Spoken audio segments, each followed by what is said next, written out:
Dari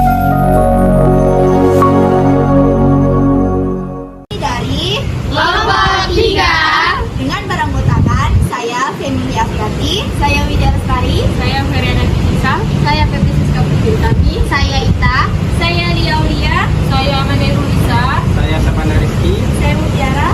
Saya Rizky Putri Astuti. yang akan menampilkan video roleplay tugas kewarganegaraan tentang Identitas nasional. Indonesia itu kaya dengan budaya, tapi sayang rakyatnya miskin kesadaran. Apalagi anak mudanya sudah dibutakan sama opa-opa Korea, sampai lupa siapa pahlawan bangsanya. Mereka semua lebih senang K-pop dibandingkan tarian tradisional. Mereka membela boyband Korea mati-matian, tapi kawannya sendiri dimusuhi.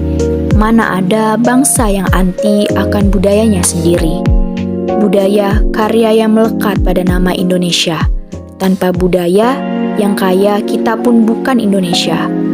Suka Korea, Barat, India, atau Arab, ya boleh-boleh saja. Tapi Indonesia tetap yang pertama ya. Bahasa itu tulang punggung komunikasi. Komunikasi itu jembatan antar koneksi. Tanpa koneksi, Sabang dan Merauke akan jadi milik siapa? Indonesia dikenal akan beragam bahasa daerah dan juga bahasa Indonesia. Tapi anak muda zaman now kayaknya lebih suka pakai English, arigato, annyeonghaseyo gitu, lupa sama bahasanya sendiri. Padahal bahasa Indonesia itu bisa menyatukan yang jauh dan mendekatkan yang dekat, membuat kita mengerti hal-hal yang tadinya yang luput dari pemahaman. Bahasa Indonesia itu pemersatu tanpa pamrih. Indonesiaku penuh dengan konflik. Mereka mendarah, seolah-olah sudah terarah untuk menjarah.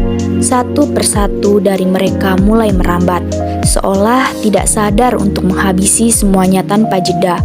Sebenarnya fisiologis untuk sistem kita yang makmur akan divergensi, tetapi perubahan membuat kita keropos akan identitas.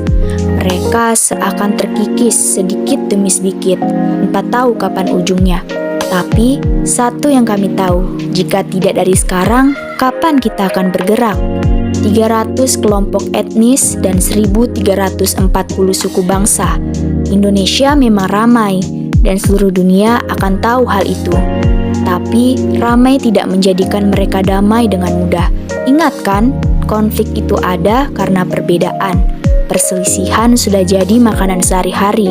Yang kecil semakin kecil, sementara yang banyak semakin tamak. Lagi pula, kenapa kita harus terpaku pada jarak, sementara barak menunggu kita untuk pulang? Ayo, raih yang jauh, eratkan yang dekat, karena mereka adalah kita, dan terpecah bukan identitas kita. Islam, Nasrani, Katolik, Hindu, Buddha, dan Konghucu.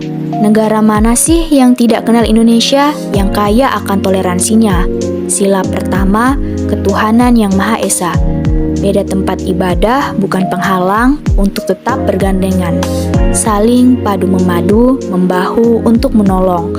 Toleransi yang erat antar sesama bangsa, namun tetap pada ajaran masing-masing. Intinya, perbedaan itu ada untuk menjadi pembeda, bahwa kita mampu membaur jadi satu dalam jamak, beragam agama warganya, tetapi disatukan oleh satu bahasa nasional. Kita dikenal sebagai Indonesia dengan identitas itu, identitas yang menjadikan kita lain dari yang lain, tapi tetap kokoh dalam peradaban. Apabila identitas nasional itu hilang, maka Indonesia pun ikut hilang. Dan jika Indonesia hilang, maka bumi pertiwi tidak akan ada sebagai pijakan kita. Di mana itu tetaplah mengingat bahwa nama Indonesia melekat pada pundak kita.